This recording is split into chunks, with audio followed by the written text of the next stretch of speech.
kundi dahil sa kanyang pagkahilig sa sabong. Subalit sa tuwing hahawak siya ng manok, tila ba sumpa ang sumusunod sa kanya. Lagi siyang natatalo. Madalas ay nauuwi siya sa bahay na walang pera at madalas ding pinapagalitan ang kanyang asawa na si Minda na nagsasawa na sa paulit-ulit na pagkatalo at sa pagkakautang nila sa tindahan. Isang gabing madilim, habang nag-uukit si Tomas ng kahoy para gawing pakainan ng manok, biglang may kumatok sa kanilang pinto. Pagbukas niya, tumambad ang isang manok na kulay ginto ang balahibo, pula ang mata at tila kumikislap sa dilim. Hindi ito pangkaraniwang manok panabong. Mas malaki ito, mas matikas at may kakaibang aura na animoy isang nilalang mula sa ibang mundo. Napahinto si Tomas. Anong klaseng manok ka at paano ka nakapunta rito? Bulong niya. Ang manok ay tumilaok ngunit kakaiba. Malalim, parang tinig ng tao na may kapangyarihan. Laking gulat ni Tomas nang marinig niya itong magsalita. Ako'y isang engkanto sa bunggerong Tomas. Dumating ako upang baguhin ang iyong kapalaran.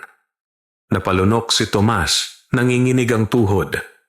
Ngunit sa loob niya, sumibol ang pag-asa. Kung totoo ka nga, tutulungan mo ba akong manalo sa sabungan? Matagal na akong talunan at halos wala nang naniniwala sa akin. Anya. Ngumisi ang engkantong manok. Nagliyab ang pulang mata nito. Sa ilalim ng aking patnubay, hindi ka na muling matatalo. Ngunit tandaan mo, Tomas, bawat panalo ay may kabayaran. Hindi na nagdalawang isip si Tomas. Sa isip niya, ito na ang pagkakataong maiahon ang sarili sa kahirapan. Inakyat niya ang manok sa kanyang kubo, inilagay kulungan at buong gabing hindi nakatulog dahil sa pananabik. Habang natutulog si Minda sa banig, si Tomas naman ay nag-iisip, ito na ang simula ng pagbabago. Bukas, magiging iba na ang aking kapalaran. Kinabukasan, bago pa sumikat ang araw, gising na si Tomas. Halos hindi siya nakatulog sa gabi dahil sa pananabik. Dinampot niya ang kulungan kung saan nakasilid ang engkantong manok. Kumikinang pa rin ang balahibo nito na tila natatabunan ng liwanag ng buwan.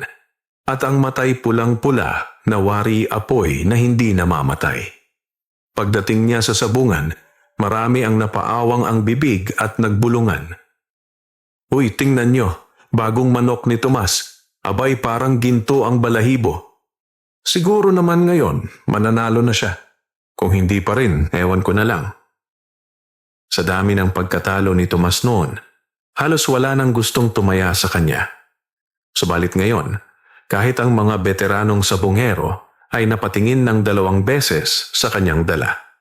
Ang kanilang mga mata ay puno ng pagtataka at kaunting takot. Pagpasok sa entablado, iniharap ni Tomas ang kanyang manok laban sa isang tanyag na panabong ng baryo. Isang manok na kilala sa matatalim na tari at maraming panalo. Handa ka na ba, Tomas? Singhal ng kalaban. Ngayon ay ibang laban na ito. Sagot niya. May kumpiyansang hindi pa niya naramdaman noon. Pagsimula ng laban, mabilis at matikas ang galaw ng engkantong manok. Para bang hindi ito karaniwang manok. Ang kanyang pagtalon ay mataas, ang kanyang pag-iwas ay eksakto, at ang kanyang mga atake ay parang kalkulado. Ilang segundo lamang, tumilapon ang manok ng kalaban, duguan at hindi na makatayo. Nang umalingaw-ngaw ang sigawan ng mga tao, hindi makapaniwala si Tomas. Nanalo siya, nanalo ang manok ni Tomas. Hindi na siya laging talunan. Dumagsa ang mga tao para tumaya sa kanya sa susunod na laban.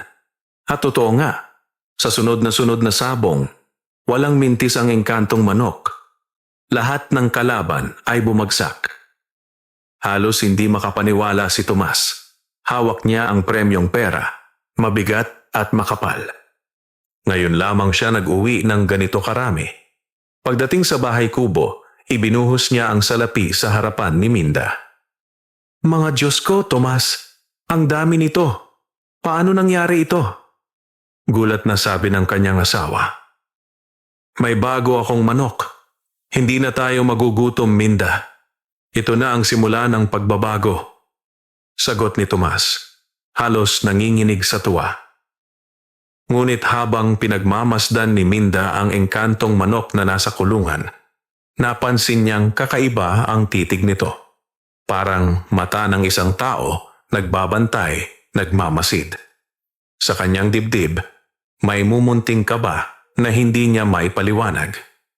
Samantala, sa labas ng kubo, habang sumisilip ang buwan, marahang tumilaok ang engkantong manok.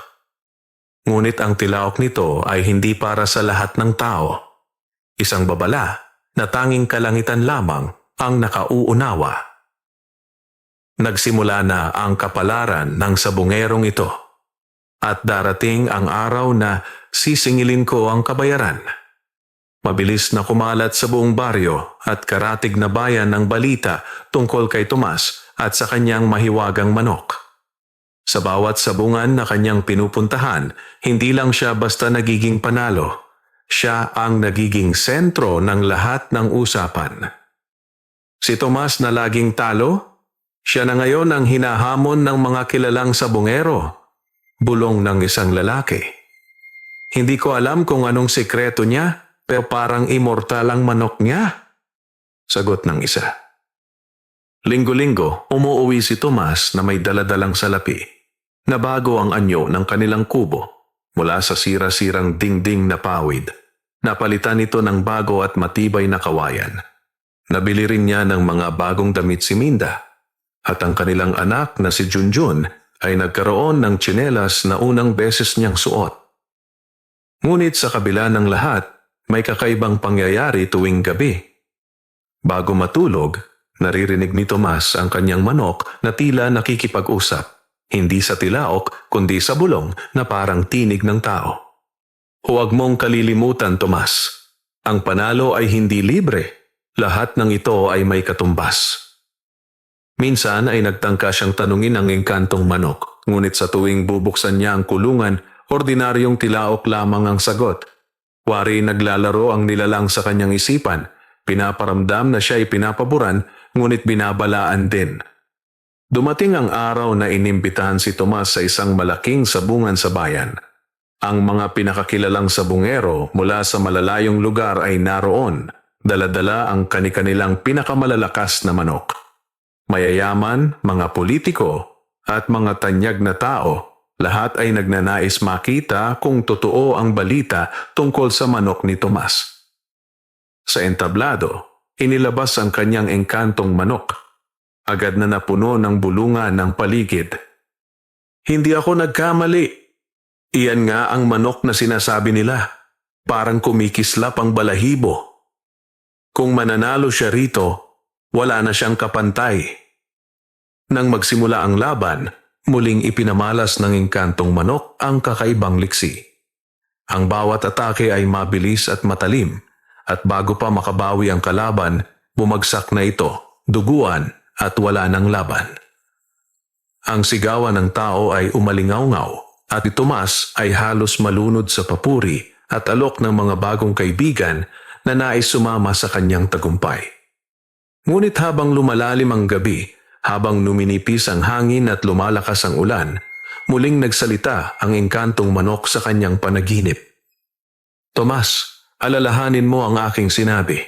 Hindi ako nagbibigay ng panalo ng walang kapalit. Kung nais mong magpatuloy, kailangan mong maging handa. Hindi mo maaaring takasan ang kapalaran. Nagising si Tomas ng pawis na pawis kahit malamig ang gabi. Tumingin siya sa kulungan ng manok at nakita itong nakatitig sa kanya. Mata na pula at nagliliyab, tila nakangiti at nagaantay ng sagot.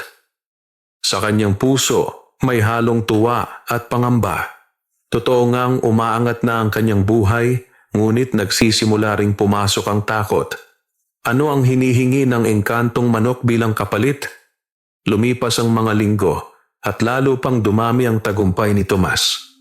Sa bawat sabong siguradong panalo ang kanyang engkantong manok. Ang dating sabungerong kinukutya at pinagtatawanan ay ngayoy tinatawag na hari ng sabungan. Tumagsa ang mga tao sa kanya. May mga nakikisama, May mga nagnanais makibahagi sa kanyang yaman at may mga nagtatangkang magtanong tungkol sa sikreto ng kanyang manok. Subalit may napansin si Minda. Sa tuwing umuuwi si Tomas na may dalang pera, tila ba may kapalit na kababalaghan. Isang gabi, nang sila'y nakahiga, may kumatok sa kanilang kubo. Pagbukas ni Tomas, wala siyang nadatnan kundi isang patay na sisiw sa may pinto. Kinabukasan, isa namang itim na balahibo ang lumitaw sa kanilang hapagkainan kahit nakasarado ang bahay. Nakakakilabot na, Tomas, wika ni Minda. Parang may kapalit ang lahat ng panalo mo. Hayaan mo na, Minda, sagot niya. Ito na ang tadhana natin. Mas mabuti nang may pagkain tayo kaysa magutom. Ngunit hindi nagtagal, dumating ang mas matindi. Sa kalagitnaan ng isang malaking sabong sa bayan, muling nanalo ang engkantong manok. Habang nagbubunyi si Tomas, napansin niyang isang lalaki ang biglang bumagsak sa gitna ng sabungan. Isang matandang mananaya. Walang pumalo o humawak sa kanya, ngunit tila nawalan ito ng hininga at agad na namatay. Nabigla ang lahat. Ngunit ang mas nakapangingilabot, nakita ni Tomas ang kanyang engkantong manok na nakatitig sa kanya at narinig niya ang isang tinig sa kanyang isipan. Isa na. Nanginginig si Tomas. Sa kanyang dibdib, naramdaman niyang ang bawat panalo ay may kasamang kapalit. Buhay ng isang tao. Hindi man niya makita kung paano, ngunit malinaw. Ang engkantong manok ay kumukuha ng kapalit sa bawat tagumpay. Pag-uwi niya, hindi siya mapakali. Tinitigan niya ang kulungan at kinumpronta ang manok. Sabihin mo sa akin, totoo ba? Ang bawat panalo ko may katumbas na buhay? Muling nagsalita ang engkantong manok, hindi sa tilaok kundi sa tinig na umalingaw-ngaw sa kanyang isipan. Hindi ako nagbibigay ng libre, Tomas. Ang dugo ay kailangan upang manatiling malakas. Kung nais mong magpatuloy sa iyong kasaganaan, kailangan mong tanggapin na may kapalit. Ngunit kung aatras ka, ikaw at ang iyong pamilya ang magiging kabayaran. Nanlaki ang mga mata ni Tomas. Alam niyang wala na siyang ligtas na daan. Hindi niya kayang talikuran ng manok dahil higit pa sa tagumpay ang nakataya, ang kanyang buhay at ang buhay ng kanyang pamilya. Ngunit sa kanyang puso, nagsimula ang isang apoy ng pag-aalinlangan. Hanggang kailan ko kakayanin ang ganitong kapalaran? Hanggang kailan ko titiisin ang kapalit ng bawat panalo? Mula nang mangyari ang pagkamatay ng matandang mananaya sa sabungan, hindi na mapalagay si Tomas. Kahit patuloy ang kanyang panalo at dumadaloy ang pera, nakadikit sa kanyang konsensya ang bawat sigaw at bulungan ng mga tao. Hindi ba't kahapon lang may namatay na mananaya ng walang dahilan? Bulong ng isa. Kapag nananalo ang manok ni Tomas, may kasunod na kamatayan, parang sumpa. Baka hindi ordinaryong manok yon, baka aswang o engkanto. Habang dumarami ang naniniwala sa kanyang kapangyarihan, dumarami rin ang nagdududa at natatakot. May ilan na ayaw nang tumaya laban sa kanyang manok dahil para bang siguradong kamatayan ang kapalit. Si Minda, lalo nang nag-alala. Madalas niyang banggitin kay Tomas. Tomas, itigil na natin to. Hindi normal ang nangyayari. Oo, may pera tayo, pero baka isang araw tayo na ang singilin. Ngunit si Tomas, bagamat natatakot, ay tuluyan nang nalunod sa kanyang kasakiman. Huwag ka nang mag-alala, Minda. Hanggat nananalo tayo, hindi tayo magugutom at wala nang mga api sa atin. Darating ang araw, magiging pinakamayaman tayong sabongero.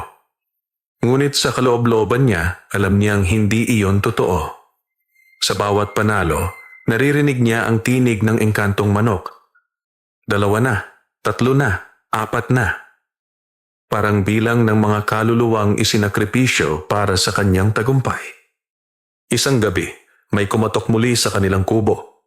Nang buksan ni Tomas, isang misteryosong matanda ang naroon. Nakasuot ng itim, may mahabang balbas at daladala ang baston na kahoy. Ang kanyang mga mata ay tila nakakita na ng maraming lihim. Ikaw ba si Tomas? Ang sabongerong may manok na kulay ginto? Tanong ng matanda. Oh, bakit? Sagot ni Tomas, halatang kinakabahan. Lumapit ang matanda at bumulong. Mag-ingat ka, Tomas. Ang kasama mo ay hindi basta manok. Isa siyang nilalang mula sa ilalim ng punong banyan. Isa sa mga engkanto na laging naghahanap ng kaluluwa bilang pagkain. Kapag hinayaan mong lamunin ka ng kanyang kapangyarihan, ikaw mismo at ang pamilya mo ang susunod. Nanlaki ang mata ni Tomas. Sino ka ba? At paano mo nalaman ang lahat ng ito? Ngumiti ang matanda, saka naglakad palayo at iniwan lamang ang mga salitang, hindi lahat ng panalo ay biyaya. Minsan, ito'y bitag na unti-unting humihigpit. Muling napatingin si Tomas sa kulungan ng kanyang engkantong manok. At doon niya nasilayan ang mga pulang matang nakatitig sa kanya. Tila ba pinapangiti siya at sinasabing, wala ka ng kawala, Tomas. Ikaw ay akin na. Habang patuloy ang sunod-sunod na panalo ni Tomas sa sabungan, kasabay naman ang paglaki ng takot sa buong baryo. May mga taong ayaw nang dumalo sa laban kapag ang kanyang engkantong manok ang sasabak. May ilan pang nagdarasal muna bago pumasok sapagkat baka raw sila ang susunod na kapalit ng panalo. Hindi na maikaila ni Tomas na may sumpa ang kanyang tagumpay. Tuwing matatapos ang laban, palaging may isang taong biglang bumabagsak. Kung hindi man ay natitigilan, namumutla at hindi na nagigising. Wala ni isa mang makapaliwanag, ngunit palaging kaugnay ng kanyang panalo.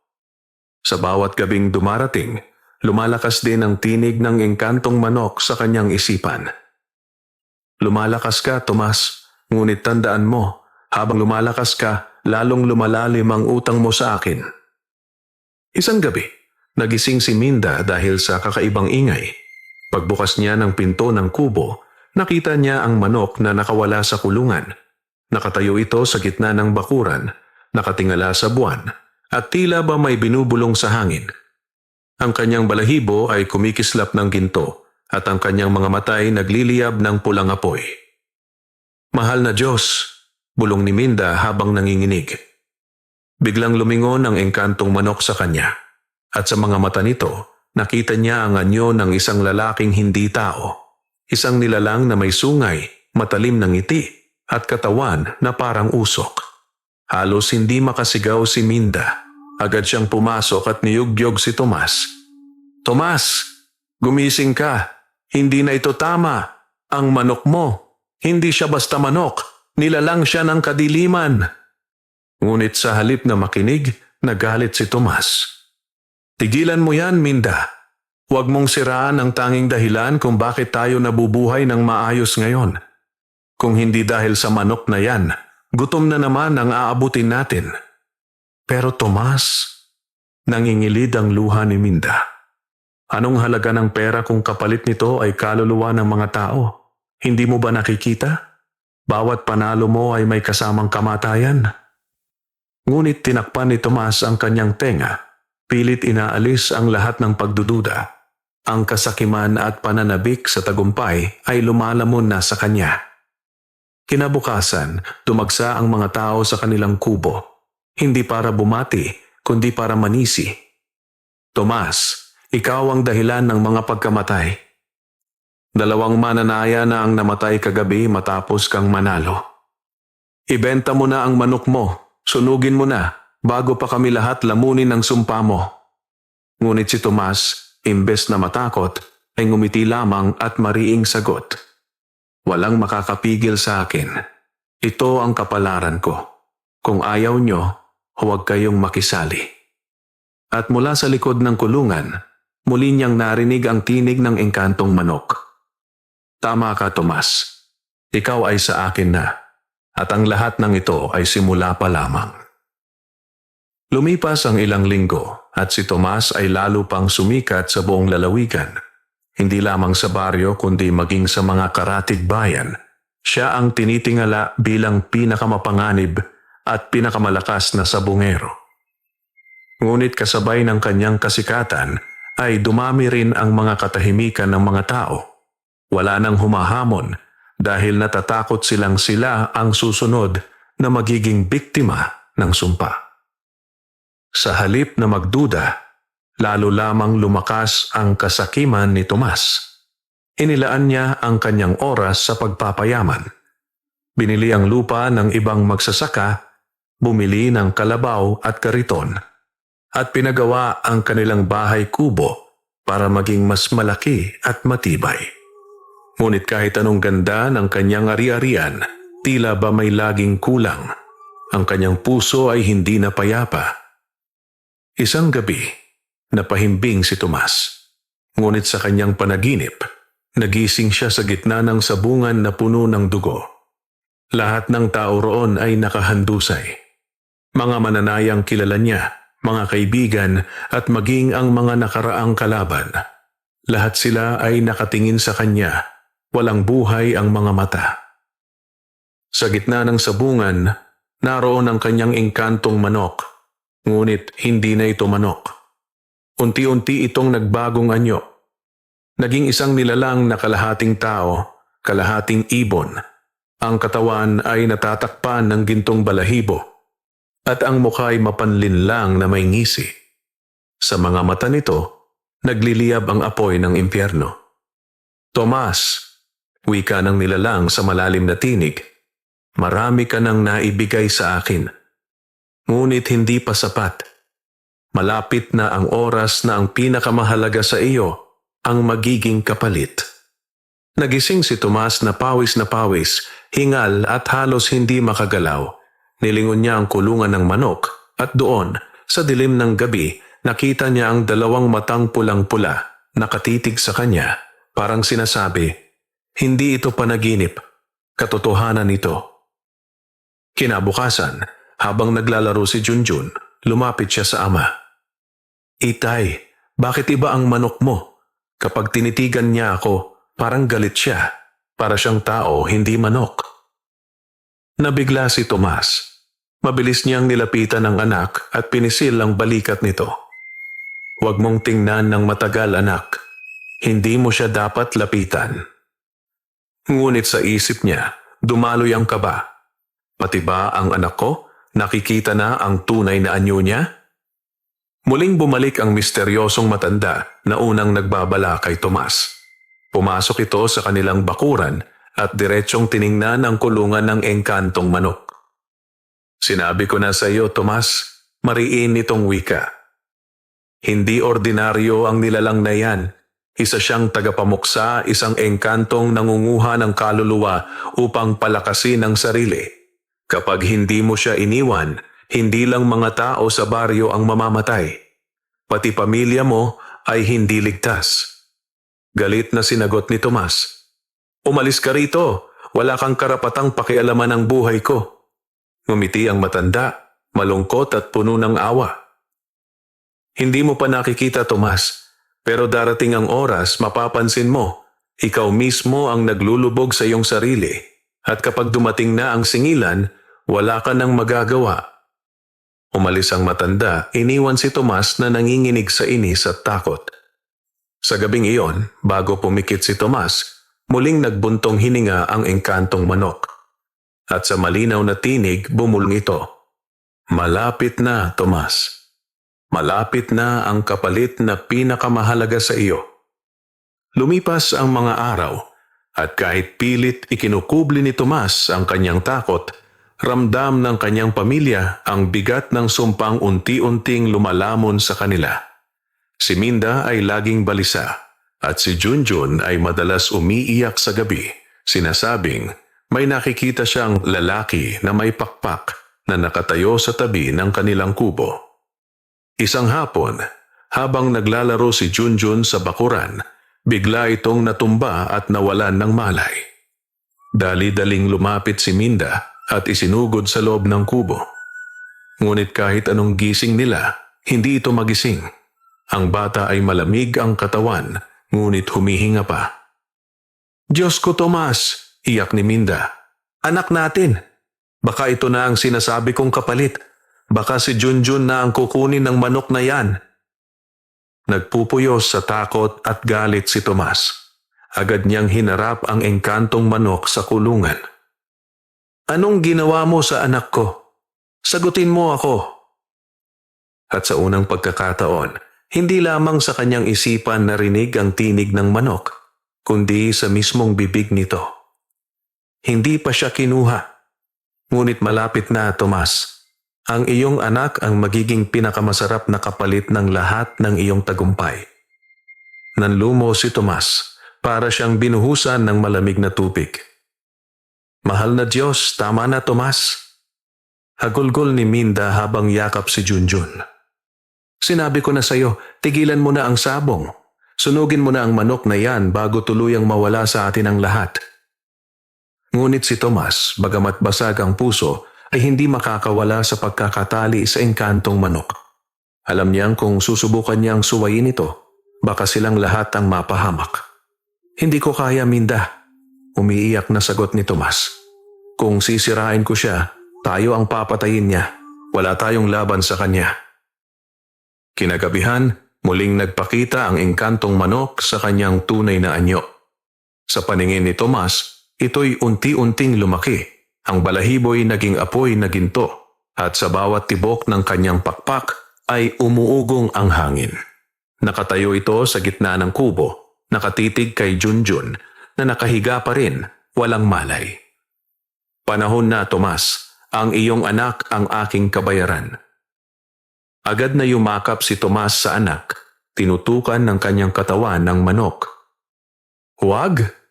Ako na lang. Kunin mo ako. Huwag lang ang anak ko. Ngunit ngumisi ang engkantong manok. Hindi ikaw ang gusto ko. Ikaw ay alipin na. Ang iyong kaluluwa ay akin na rin. Ngunit ang bata, siya ang magiging huling sigaw ng iyong kasakiman. Sa puntong iyon, pumasok muli ang misteryosong matanda. Dala ang kanyang baston. Nakasunod pala ito sa paligid ng kubo mula pa noong hapon. Itinaas niya ang kanyang kamay at malakas na sumigaw. Hindi ka maaaring magtagumpay dito, nilalang ng kadiliman. Nagalit ang engkantong manok at ang kanyang mga mata ay nagliyab na parang apoy ng impyerno.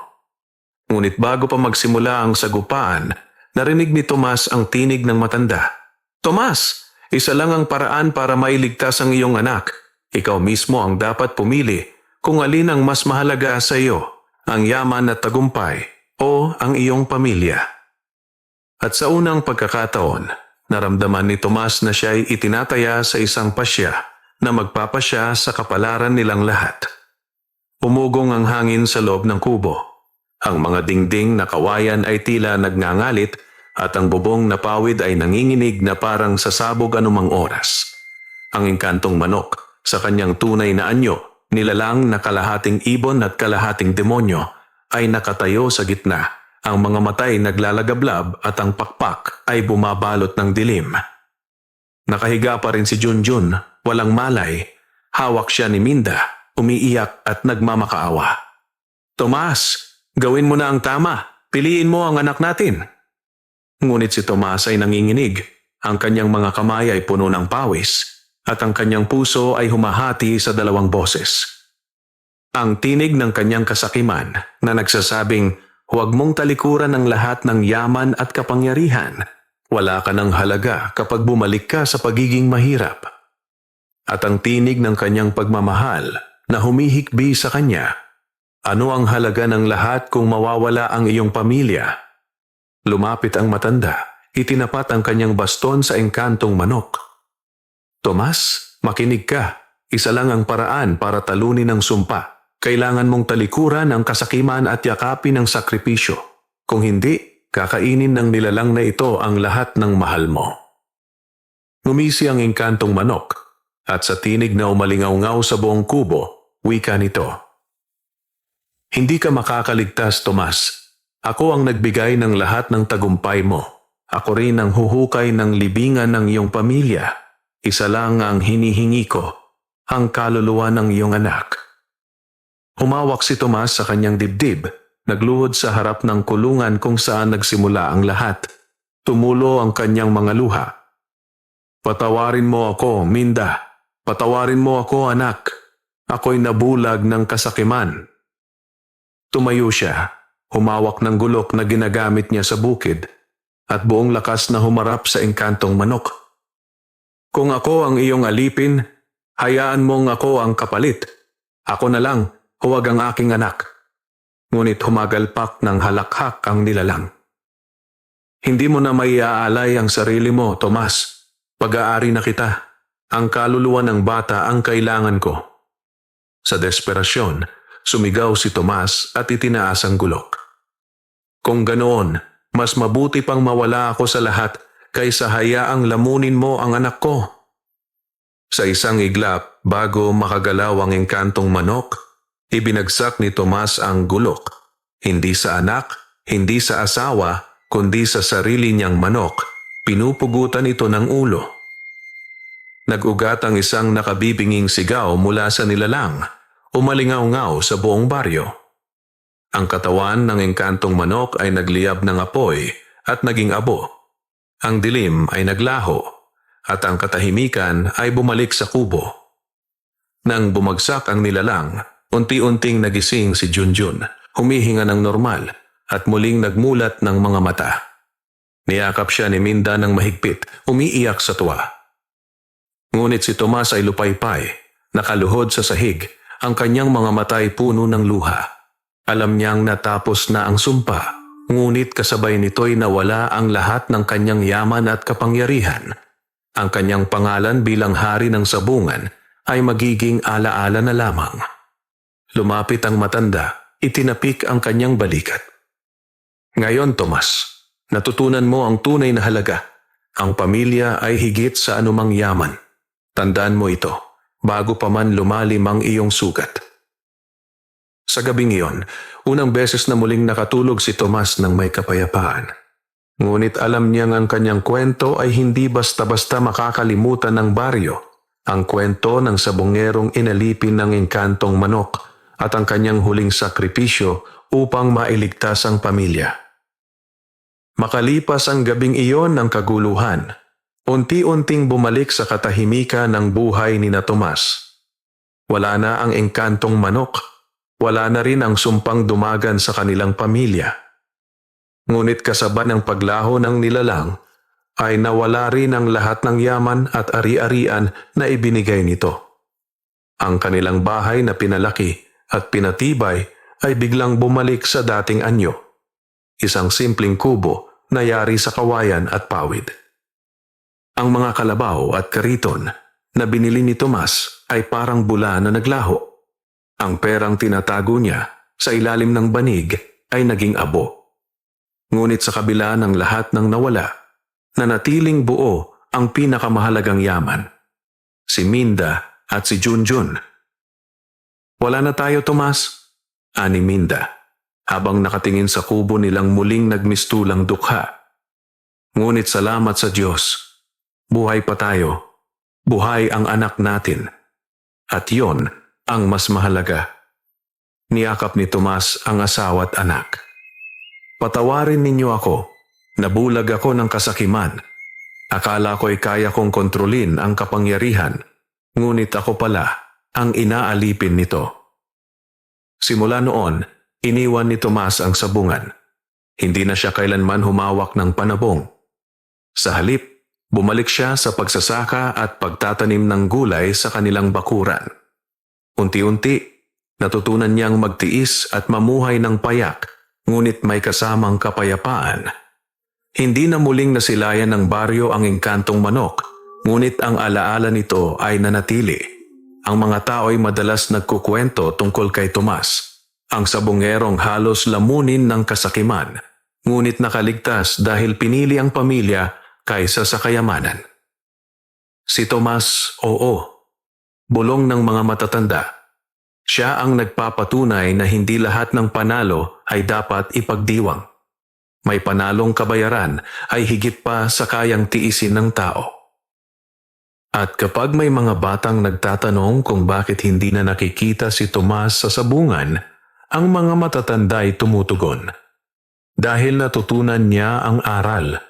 Ang tunay na yaman ay hindi nakikita sa pera o sa kapangyarihan, kundi sa mga taong minamahal mo. Sa mga sumunod na taon, nabuhay ang pamilya ni Tomas sa simpleng paraan. Hindi sila yumaman, ngunit hindi na rin sila nagutom. Masaya si Junjun sa paglalaro sa bukid at si Minda ay payapa na sa wakas. Si Tomas naman, kahit dala ang sugat ng nakaraan, ay nakangiti habang nakatingin sa kanyang pamilya. Alam niyang siya'y nagkamali, ngunit natuto rin.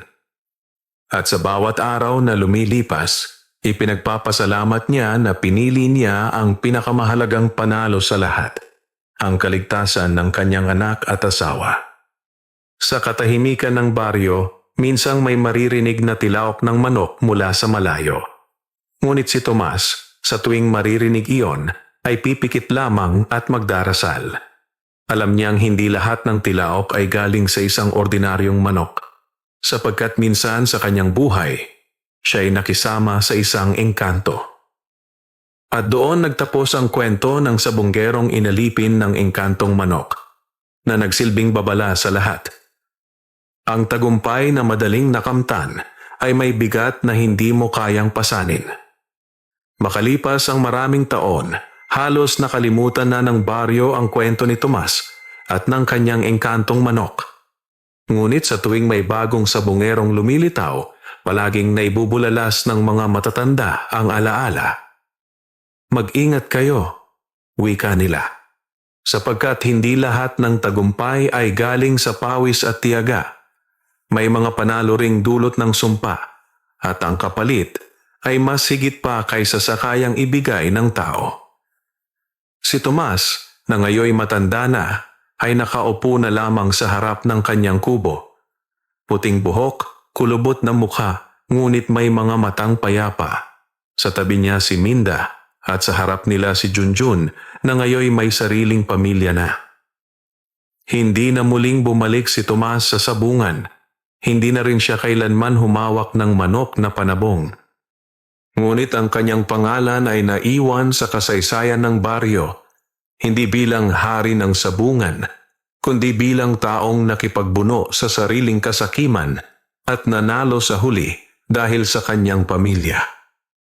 Isang gabi, habang tahimik ang lahat, narinig ni Tomas ang tilaok ng manok mula sa malayo. Ngunit hindi na ito nagdulot ng takot. Sa halip, ngumiti siya at tumingin sa buwan. Kung ikaw man ay naroon pa, engkanto, bulong niya.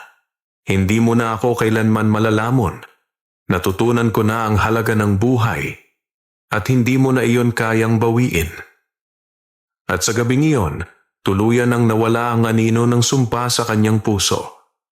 Ang kwento ni Tomas ay naging alamat sa kanilang bayan.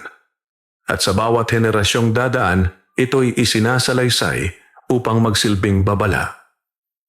Na ang kasakiman ay may kakambal na kapahamakan. Na walang tagumpay na higit pa sa kaligtasan ng pamilya. At na ang tunay na yaman